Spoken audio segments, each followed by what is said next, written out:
नमस्कार विद्यार्थी मित्र हो.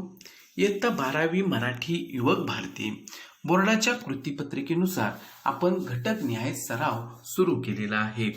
आज आपण व्याकरण विभागातील प्रयोग या घटकावर आधारित एका टेस्ट पेपरचा सराव करणार आहोत. बोर्ड पॅटर्ननुसार हा टेस्ट पेपर तयार केलेला आहे. प्रत्येक घटकाची बोर्ड परीक्षेच्या दृष्टीने परिपूर्ण तयारी करून घेण्याचा माझा यामागील उद्देश आहे. प्रयोग या घटकावरील स्वतंत्र व्हिडिओ तुम्ही 12वी मराठी विषयाच्या प्लेलिस्टमधून पाहू शकता. चला तर मग आपण प्रयोग या घटकावरील टेस्ट पेपरचा सराव करूया. सर्वप्रथम आपण प्रयोग या घटकाची थोडक्यात उजळणी करून घेऊया, म्हणजे आपल्याला प्रयोग या घटकावरील ज्या काही कृतीपत्रिकेमध्ये दिलेले असतात तर त्या अचूक सोडवता येतील. पहा, प्रयोगाचे मुख्य 3 प्रकार आहेत. पहिला प्रकार कर्तरी प्रयोग. कर्त्याच्या लिंग वचन पुरुषाप्रमाणे क्रियापदाच्या रूपामध्ये जेव्हा बदल होतो तेव्हा त्याला आपण कर्तरी प्रयोग म्हणतो. आपण हे उदाहरणाच्या द्वारे पुन्हा एकदा समजावून घेऊया. पहिलं उदाहरण पहा, ती गाणे गाते. तर इथे ती हा कर्ता आहे, गाणे हे कर्म आहे आणि गाते हे क्रियापद आहे. आता इथे कर्त्याच्या लिंगवचन पुरुषामध्ये बदल केल्यानंतर क्रियापदाचं रूप कसं बदलतं ते आपण पाहूया. पहा, तो गाणे गातो. इथे आपण कर्त्याच्या लिंगामध्ये बदल केला, क्रियापदाचं रूप गातो असं तयार झालेलं आहे. ते गाणे गातात, इथं कर्त्याच्या वचनामध्ये बदल केलेला आहे, क्रियापदाचं रूप गातात असं झालेलं आहे. तू गाणे गातोस, इथं कर्त्याच्या पुरुषामध्ये बदल केलेला आहे, क्रियापदाचं रूप गातोस असं झालेलं आहे. म्हणजे मूळ क्रियापद जे गाते आहे तर त्याची रूप जी आहेत तर ती कर्त्याच्या लिंग वचन पुरुषामध्ये बदल केल्यानंतर बदललेली आपल्याला दिसतात. म्हणजे गाते ह्या क्रियापदाचं रूप गातो, गातात, गातोस अशा प्रकारे तयार झालेले आहेत. यावरून आपल्या हे लक्षात येतं की कर्त्याच्या लिंग वचन पुरुषामध्ये बदल केल्यानंतर क्रियापदाचं रूप जेव्हा बदलतं तेव्हा त्याला आपण कर्तरी प्रयोग म्हणतो. तसंच दुसरं उदाहरण हे आहे, तो आंबा खातो. इथे सुद्धा ती आंबा खाते, ते आंबा खातात, तू आंबा खातोस अशा प्रकारे कर्त्याच्या लिंग वचन पुरुषामध्ये बदल केल्यानंतर क्रियापदाच्या रूपात बदल झालेला दिसतो. म्हणजेच कर्त्याच्या लिंग वचन व पुरुष यानुसार क्रियापदाच्या रूपात बदल होतो तेव्हा त्याला आपण कर्तरी प्रयोग असं म्हणतो. कर्तरी प्रयोगाची वैशिष्ट्ये काय आहेत तर पहा, कर्ता प्रथमा विभक्तीत असतो. उदाहरणार्थ समीर चित्र रंगवतो. तर इथे समीर हा कर्ता आहे आणि समीर या कर्त्याला कोणताही विभक्तीचा प्रत्यय इथं जोडलेला नाही. कर्ता हा प्रथमा विभक्तीमध्ये असलेला आपल्याला दिसतो. दुसरं वैशिष्ट्य आहे, कर्म असल्यास ते प्रथमा किंवा द्वितीय विभक्तीत असते. इथे चित्र हे जे काही कर्म आहे तर ते प्रथमा विभक्तीमध्ये आहे. तिसरं वैशिष्ट्य आहे की वाक्यातील क्रियापद कर्त्याच्या लिंग वचन व पुरुष यानुसार बदलते. आपण जी काही उदाहरणं पाहिली आणि शिवाय हे सुद्धा इथं उदाहरण जे आहे की समीर चित्र रंगवतो, तर समीर हा जो काय कर्ता आहे त्याच्या लिंग वचन पुरुषामध्ये बदल केला तर क्रियापदाचं रूप बदललेलं तुमच्या लक्षात येईल. म्हणजेच कर्त्याच्या जेव्हा वाक्यातील क्रियापद हे कर्त्याचं लिंग वचन व पुरुष याप्रमाणे बदलते तेव्हा तो कर्तरी प्रयोग असतो, हे आपण समजून घ्यायचं आहे. आपण आता दुसरा प्रयोग पाहणार आहोत, तो म्हणजे कर्मणी प्रयोग. आता जसं कर्तरी प्रयोगामध्ये कर्त्याच्या लिंग वचन पुरुषामध्ये बदल केल्यानंतर क्रियापदाचं रूप बदलतं, त्याच पद्धतीनं कर्मणी प्रयोगामध्ये कर्माच्या लिंगवचनामध्ये बदल केल्यानंतर क्रियापदाचं रूप बदलतं. उदाहरण पहा, तिने गाणे म्हटले. इथे कर्माचं लिंग आणि वचनामध्ये बदल केल्यानंतर क्रियापदाची रूप कशी बदलतात ते बघूया. तिने श्लोक म्हटला, तिने गाणी म्हटली. म्हणजे कर्माच्या लिंग आणि वचनामध्ये बदल केल्यानंतर क्रियापदाचं रूप बदललेलं आपल्याला दिसतं. दुसरं उदाहरण आहे, त्याने आंबा खाल्ला. इथे कर्माच्या लिंग आणि वचनामध्ये बदल केल्यानंतर क्रियापदाची रूप बदलतात. पहा, त्याने चिंच खाल्ली. म्हणजे कर्माच्या लिंगामध्ये बदल केला, म्हणजे इथं तो आंबा आहे त्याऐवजी ती चिंच असा आपण कर्म घेतलेला आहे. आणि मूळ वाक्यामध्ये त्याने आंबा खाल्ला म्हणजे तो आंबा आणि त्याच्यानुसार खाल्ला हे क्रियापदाचं रूप आहे. परंतु कर्माच्या लिंगामध्ये बदल केल्यानंतर इथं क्रियापदाचं रूप बदललेलं आहे की त्याने चिंच खाल्ली.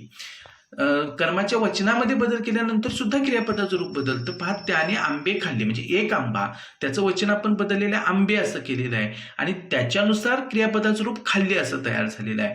म्हणजेच कर्माच्या लिंग आणि वचनामध्ये बदल केल्यानंतर क्रियापदाचं रूप इथं दोन्ही उदाहरणांमध्ये बदललेलं आपल्याला दिसतं. म्हणजेच कर्माच्या लिंग वचन यानुसार क्रियापदाच्या रूपात बदल होतो तेव्हा त्याला आपण कर्मणी प्रयोग असं म्हणणार आहोत. कर्मणी प्रयोगाची जी वैशिष्ट्ये आहेत ती आपण उदाहरणाच्या द्वारे समजावून घेऊया. पहा, केशवने सदरा खरेदी केला असं उदाहरण आहे. आता कर्ता सामान्यतः तृतीय विभक्तीत असतो हे आपल्याला इथं लक्षात आलेलं असेल की केशव हा कर्ता आहे, परंतु ने हा विभक्तीचा जो प्रत्यय आहे तर तो इथं लागलेला आहे, तो तृतीय विभक्तीचा प्रत्यय आहे. दुसरं वैशिष्ट्य आहे, कर्म नेहमी प्रथमा विभक्तीत असते. इथे सदरा हे कर्म आहे आणि ते प्रथमा विभक्तीत आहे कारण त्याला इतर कोणत्याही विभक्तीचा प्रत्यय लागलेला नाही. आणि क्रियापद कर्माच्या लिंगवचनानुसार बदलते आणि इथे सदरा हे जे काही कर्म आहे त्याच्या लिंग आणि वचनामध्ये बदल केल्यानंतर क्रियापदाचं रूप तुम्हाला बदललेलं दिसेल. म्हणजे सदराऐवजी विजार आपण घेतली तर केशवने विजार खरेदी केली, म्हणजे क्रियापदाचं रूप बदलतं. म्हणजेच जेव्हा वाक्यातील क्रियापद हे कर्माच्या लिंगवचनाप्रमाणे बदलते तेव्हा तो कर्मणी प्रयोग असतो. आता पुढचा प्रयोग आहे तो म्हणजे भावे प्रयोग. आपण कर्तरी प्रयोगामध्ये बघितलं की कर्त्याच्या लिंगवचन पुरुषाप्रमाणे क्रियापदाचं रूप बदलतं. कर्मणी प्रयोगामध्ये आपण बघितलं की कर्माच्या लिंग आणि वचनामध्ये बदल केल्यानंतर क्रियापदाचं रूप बदलतं. आता भावे प्रयोगामध्ये आपण हे समजावून घ्यायचं आहे की कर्त्याच्या किंवा कर्माच्या लिंगवचन पुरुषामध्ये बदल केल्यानंतर क्रियापदाच्या रूपात काहीही बदल होत नाही. आणि अशा प्रकारे जेव्हा कर्त्याच्या व कर्माच्या लिंगवचन पुरुषामध्ये बदल केल्यानंतर क्रियापदाच्या रूपात बदल होत नसेल तर तेव्हा तो भावे प्रयोग असतो. आता इथे पहा की त्याने मित्राला बोलावले असं इथं उदाहरण आहे. आता इथे पहा, तिने मित्राला बोलावले, कर्त्याचा पण लिंग बदल केलेला आहे परंतु क्रियापदाचं रूप बोलावले हे कायम राहिलेलं आहे. त्यांनी मित्राला बोलावले, इथं कर्त्याच्या वचनामध्ये आपण बदल केलेला आहे परंतु क्रियापदाचं रूप कायम राहिलेलं आहे. कर्माचं लिंग बदल आपण करून बघूया की त्याने मैत्रिणीला बोलावले, इथं मित्राऐवजी मैत्रीण असं आपण कर्माचं लिंग बदललेलं आहे आणि त्याप्रमाणे आपण हे वाक्य तयार केलं की त्याने मैत्रिणीला बोलावले, तरी सुद्धा इथे बोलावले हे क्रियापदाचं मूळ रूप कायम राहिलेलं आहे, त्याच्यामध्ये कोणताच बदल झालेला नाही.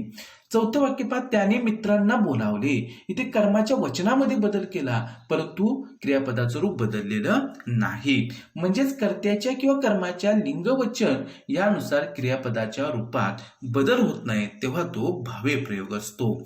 भावे प्रयोगाची जी वैशिष्ट्ये आहेत ते आपण समजावून घेऊया. 5 सैनिकाने शत्रूला सीमेवर रोखले असं त्या ठिकाणी मूळ वाक्य आपण इथं उदाहरण म्हणून घेतलेलं आहे.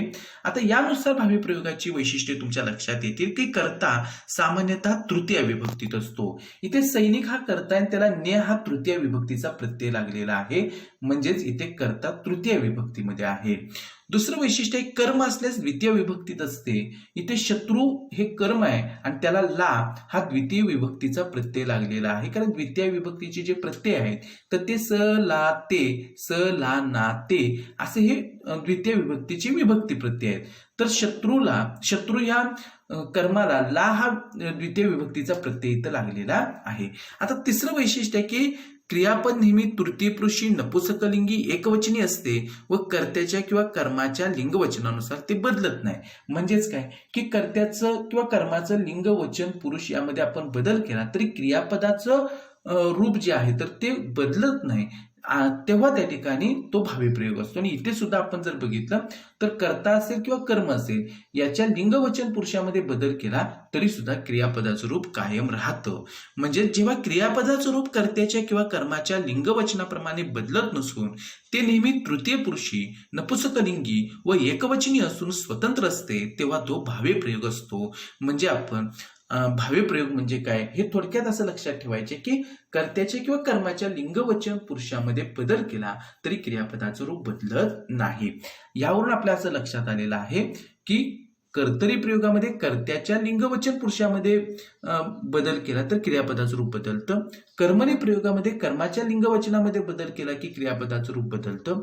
आणि भावे प्रयोगामध्ये कर्ता अथवा कर्म यांच्या लिंगवचन पुरुषामध्ये बदल केला तरी क्रियापदाचं रूप बदलत नाही. म्हणजे अशा प्रकारे आपण ही तीनही प्रयोग थोडक्यात समजावून घेतलेले आहे. आता वाक्याचा प्रयोग कसा ओळखावा तर प्रथम वाक्यातील क्रियापद कर्ता व कर्म आपण ओळखायला हवं, त्याशिवाय आपल्याला वाक्याचा प्रयोग ओळखता येणार नाही. दुसरी महत्वाची गोष्ट आहे की वाक्यातील क्रियापद कर्ता व कर्म आपण ओळखल्यानंतर वाक्यातील कर्त्याचे लिंग किंवा वचन बदलून बघावे. हा बदल केल्याने क्रियापदाचं रूप बदललं तर अर्थातच तो कर्तरी प्रयोग असणार आहे. म्हणजे कर्त्याच्या लिंग वचन पुरुषामध्ये बदल करून आपण बघितला आणि क्रियापदाचं रूप बदललं तर अर्थातच तो कर्तरी प्रयोग असणार आहे. पुढचा तिसरा महत्वाचा भाग आहे वाक्याचा प्रयोग ओळखण्याचा की कर्तरी प्रयोग होत नसेल तर मग कर्माचं लिंग वचन पुरुष आपण बदलून बघायचा आहे आणि त्यानुसार क्रियापदाचं रूप बदललं तर तो कर्मणी प्रयोग असणार आहे. आणि चौथा महत्वाचा भाग आहे की कर्ता अथवा कर्म यांच्या लिंग वा वचनामध्ये बदल केला तरी क्रियापदाचं रूप न बदलता ते कायम राहत असेल तर अर्थातच तो भावी प्रयोग असणार आहे. म्हणजे आपल्याला वाक्याचा प्रयोग कसा ओळखायचा तर अशा प्रकारे आपण पहिल्यांदा जे दिलेलं वाक्य असेल तर त्यातलं क्रियापद कर्ता व कर्म ओळखायला हवं. त्यानंतर कर्त्याच्या लिंग वचन पुरुषामध्ये बदल करून आपण बघायचं आहे क्रियापदाचं रूप बदलतं किंवा नाही. कर्मणी प्रयोगाच्या वाक्याच्या संदर्भामध्ये आपण कर्माच्या लिंग वचन पुरुषामध्ये बदल केला की क्रियापदाचं रूप बदलत असेल तर तो कर्मणी प्रयोग असणार आहे. आणि भावे प्रयोगामध्ये कर्ता अथवा कर्म यांच्या लिंग वचनामध्ये बदल केला तरी क्रियापदाचं रूप कायम राहत असेल तर अर्थातच तो भावी प्रयोग असणार आहे. म्हणजे अशा प्रकारे आपण वाक्याचा प्रयोग जो आहे तर तो ओळखू शकतो. आता आपण प्रत्यक्ष टेस्ट पेपरला सुरुवात करूया. पहा, आपल्या कृतीपत्रिकेमध्ये विभाग 5वा जो आहे तर तो व्याकरण व लेखन विभागाचा आहे आणि त्याच्यामध्ये प्रश्न 5अ जो आहे तो व्याकरणावर आधारित आहे आणि त्यामध्ये तिसरी जी कृती असणार आहे ती प्रयोगावरती आधारित असणार आहे. आणि प्रयोगावरच्या कृती ज्या असतात त्या कशा प्रकारे आपल्या कृतीपत्रिकेमध्ये येऊ शकतात ते आपण इथे आता पाहणार आहोत. पहा, योग्य पर्याय निवडा अशा पद्धतीची कृती आपल्याला दिली जाऊ शकते. त्याच्यामध्ये वाक्य दिलं जाऊ शकतं, आपल्याला पर्याय दिलेले असतात आणि त्या पर्यायामधून आपल्याला योग्य पर्याय निवडायचा आहे. पहा, इथं पहिलं वाक्य आहे समीर चित्र रंगवतो. या वाक्यातील प्रयोग ओळखून लिहा. अर्थातच इथे आपण पहिल्यांदा वाक्यातील कर्ता कर्म आणि क्रियापद ओळखायचं आहे. पहा, समीर कर्ता आहे, चित्र कर्म आहे आणि रंगवतो हे काय आहे क्रियापद आहे. आता यावरून आपल्या असं लक्षात येईल की समीर चित्र रंगवतो याऐवजी आपण समीर हा जो काही कर्ता आहे तर त्याचा आपण लिंग बदल केलं तर समीरा चित्र रंगवते तर क्रियापदाचं रूप बदलतं. म्हणजे आपले हे लक्षात आलेलं आहे की कर्त्याच्या लिंगवचन पुरुषामध्ये बदल केल्यानंतर क्रियापदाचं रूप इथं बदलतं आणि म्हणून हा कर्तरी प्रयोग आहे. आता आपण इथे भावे प्रयोग असेल, कर्तरी प्रयोग असेल, कर्मणी प्रयोग असेल की आपण जी काही वैशिष्ट्ये समजून घेतलेली आहेत प्रत्येक प्रयोगाची तर ती वैशिष्ट्ये सुद्धा आपण इथे लावून पाहू शकतो. इथे जर आपण बघितलं तर कर्ता जो आहे तर तो अर्थातच प्रथमा विभक्तीमध्ये आहे आणि कर्म जे आहेत ते सुद्धा प्रथमा विभक्तीमध्ये आहे.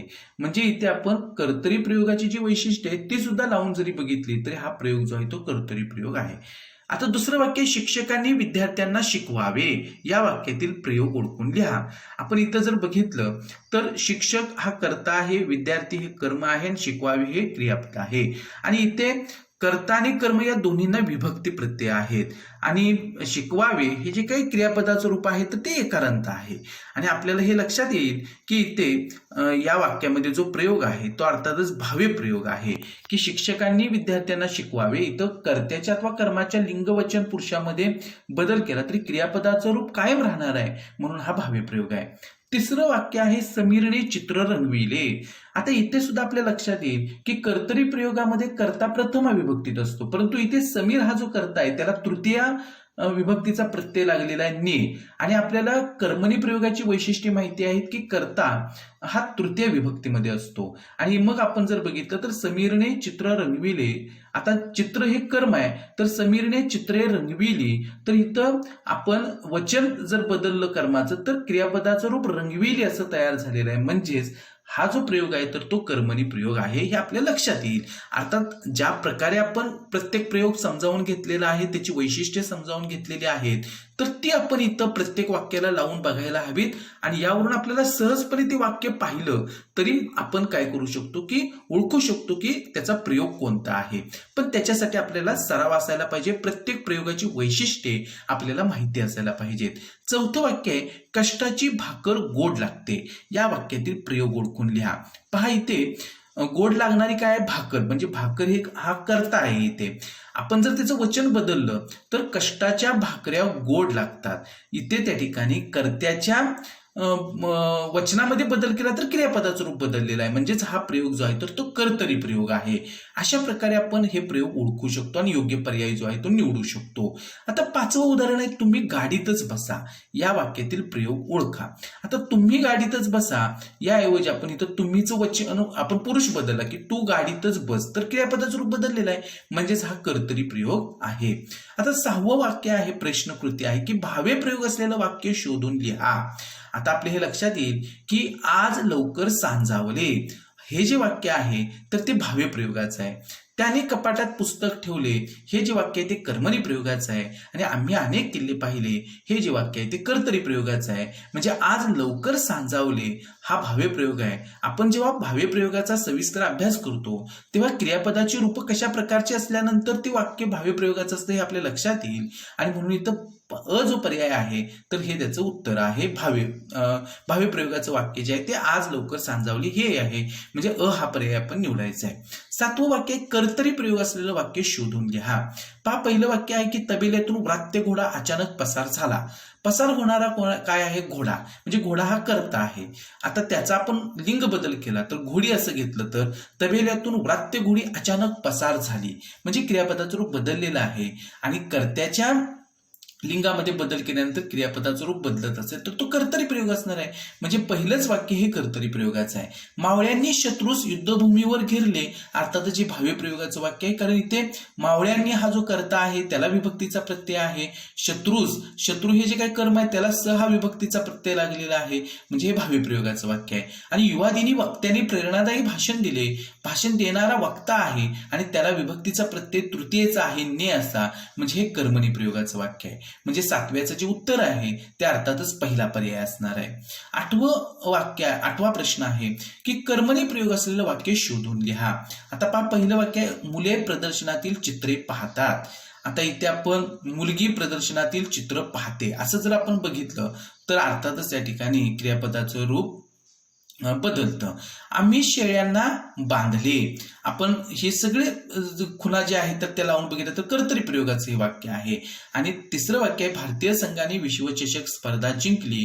इथे जिंकणारा भारतीय संघ आणि त्याला विभक्तीचा प्रत्यय ने जोडलेला आहे, तृतीय विभक्तीचा. आणि अर्थातच कर्मणी प्रयोगाच्या वैशिष्ट्यांमध्ये आपल्याला हे लक्षात येतं की कर्माच्या लिंगवचनामध्ये बदल केला तर अर्थातच त्या ठिकाणी क्रियापदाचं रूप बदलतं. आता स्पर्धा जिंकली याऐवजी भारतीय संघाने स्पर्धा जिंकल्या. म्हणजे स्पर्धा हे आपण अनेक वचन या अर्थाने घेतलं तर क्रियापदाचं रूप बदलतं. म्हणजेच इथं 8व्याचं कर्मणी प्रयोग असलेलं जे वाक्य आहे, हा जो काही प्रश्न आहे तर त्याचं उत्तर पर्याय क्रमांक क येणार आहे की भारतीय संघाने विश्वचषक स्पर्धा जिंकली. हे वाक्य जे आहे ते कर्मणी प्रयोगाचं आहे.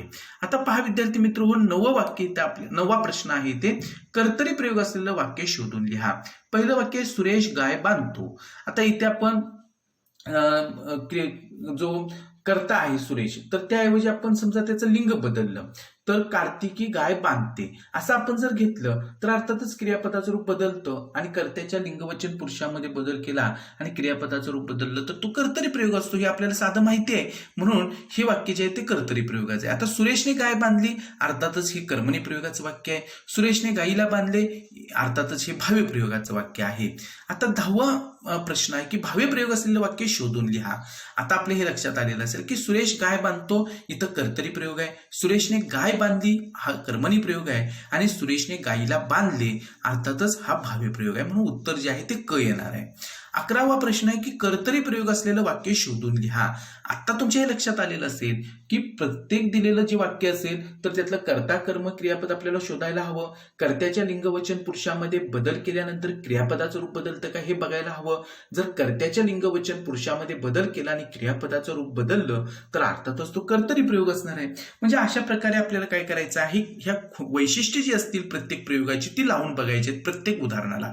आता पहिलं उदाहरण पाहिजे, गुराखेने गुरांना विहिरीपासून दूर नेले, तर अर्थातच हा कर्मणी प्रयोग आहे. सकाळी तो सरावासाठी मैदानावर गेला, जाणारा तो, आपण त्याचं लिंग बदलू की सकाळी ती सरावासाठी मैदानावर गेली, क्रियापदाचं रूप बदललेलं आहे. याचाच अर्थ हे ब जे वाक्य आहे ते कर्तरी प्रयोगाचं आहे. आणि विद्यार्थ्यांनी कार्यक्रमाच्या सुरुवातीला स्वागत गीत गायले, अर्थातच हे जे वाक्य आहे ते भावी प्रयोगाचं आहे. आता आपण पुढची कृती बघूया की अशा प्रकारच्या कृती सुद्धा विचारल्या जाऊ शकतात प्रयोग या घटकावरती. खालील वाक्यांतील प्रयोग ओळखा आणि आपल्याला अशी वाक्य दिली जातील आणि त्याच्या पुढे दिलेल्या चौकटीमध्ये आपल्याला त्या प्रयोगाचं नाव लिहायचं आहे. आता पहा, वाक्य दिलेलं आहे, आपली पाठ्यपुस्तके संस्कारांच्या खाणी असतात. आता पहा, इथे संस्कारांच्या खाणी असणारी पाठ्यपुस्तकं आहेत, म्हणजे पाठ्यपुस्तक हा कर्ता आहे. मग इथं आपण त्याचं वचन बदलून बघूया की आपली पाठ्यपुस्तकेच्या ऐवजी आपले पाठ्यपुस्तक संस्कारांची खाण असते, म्हणजे क्रियापदाचं रूप बदललेलं आहे, म्हणजे अर्थातच हा कर्तरी प्रयोग आहे. आता शिक्षकाने विद्यार्थ्यांना शिकवले हे वाक्य आपण जरी बघितलं तरी कर्ता आणि कर्म यांना विभक्तीचा प्रत्यय आहे आणि शिकवले हे क्रियापदाचं रूप एकारांत आहे. याचाच अर्थ हा भावे प्रयोग आहे. म्हणजे आपण वैशिष्ट्ये लावून बघायची आहेत आणि त्या वैशिष्ट्यानुसार तो प्रयोग कोणता आहे तो आपल्याला नक्की समजणार आहे. आता श्रीधर पंतांनी बैलांना बांधले, इथे सुद्धा आपल्याला कर्ता आणि कर्म यांना विभक्ती प्रत्यय जोडलेले आहेत हे लक्षात येतं आणि क्रियापदाचं रूप सुद्धा एकारांत आहे, तृतीय पुरुषी एकवचनी आहे, म्हणजे हा भावे प्रयोग आहे. 15वं वाक्य आहे, कमलने बक्षिसे मिळवली. इथे आपण जर बघितलं तर कर्ता जो कमल आहे त्याला ने हा तृतीयचा विभक्तीचा प्रत्यय जोडलेला आहे आणि बक्षिसे म्हणजे बक्षीस हे कर्म आहे आणि त्याचं रूप अनेक वचनी इथं घेतलेलं आहे. मग कर्माचं आपण वचन बदलून बघूया, कमलने बक्षीस मिळवले, म्हणजे क्रियापदाचं रूप बदललेलं आहे, म्हणजेच अर्थातच हा कर्मणी प्रयोग आहे. 16वं वाक्य आहे, शेतकऱ्याने फुलांची रोपे लावली. आता लावणारा कोण आहे, शेतकरी, आणि अर्थातच हा कर्ता आहे आणि त्याला तृतीयचा विभक्ती प्रत्यय आहे आणि कर्मणी प्रयोगामध्ये कर्ता जो असतो तो तृतीय विभक्तीमध्ये असतो. आता शेतकऱ्याने फुलाचे रोप लावले तर क्रियापदाचं रूप बदलतं, अर्थातच हा कर्मणी प्रयोग आहे. विद्यार्थी मित्र हो, पुढचं वाक्य आहे की त्या शाळेत जातात, तर अर्थातच इथे तू शाळेत जातोस असं जर आपण वाक्य केलं तर क्रियापदाचं रूप बदलतं, कर्तरी प्रयोग आहे. कर्त्याच्या लिंगवचन पुरुषामध्ये बदल केला की क्रियापदाचं रूप इथं बदलतं. 18वं आहे वाक्य, सैनिकाने शत्रूला सीमेवर रोखले. आपण सहज वाक्य बघितलं तरी कर्ता कर्म विभक्ती प्रत्यय जोडलेले आहेत, क्रियापद जे आहे तर ते तृतीय पुरुषी एकवचनी आहे, म्हणजेच हा भावे प्रयोग आहे. 19वं वाक्य आहे की कप्तानाने सैनिकांना सूचना दिली. इथे सुद्धा आपल्याला हे लक्षात येईल की कप्तानाने इथं तृतीय विभक्तीचा प्रत्यय जो आहे ने, तर तो कर्त्याला लागलेला आहे. आणि समजा सूचना याऐवजी सूचना दिली याऐवजी अनेक सूचनाचा अर्थ आपण घेतलं तर कप्तानाने सैनिकांना सूचना दिल्या, म्हणजेच इथं कर्माच्या लिंगवचन पुरुषाप्रमाणे क्रियापदाचं रूप बदलतं, म्हणजे कर्मणी प्रयोग आहे हा. आता 20वं वाक्य आहे की केशवने विजार खरेदी केली. अर्थातच इथं खरेदी करणारा केशव आहे, कर्ता आहे तो, ने हा तृतीयचा विभक्ती प्रत्यय आहे इथे, आणि ती विजाराऐवजी आपण तो सदरा असं जर इथं कर्म घेतलं म्हणजे त्याचं लिंग बदललं तर केशवने सदरा खरेदी केला, म्हणजे क्रियापदाचं रूप इथं कर्माच्या लिंगामध्ये बदल केल्यानंतर बदललेलं आपल्याला दिसतं आणि म्हणून त्या ठिकाणी हे वाक्य सुद्धा कर्मणी प्रयोगाचं आहे.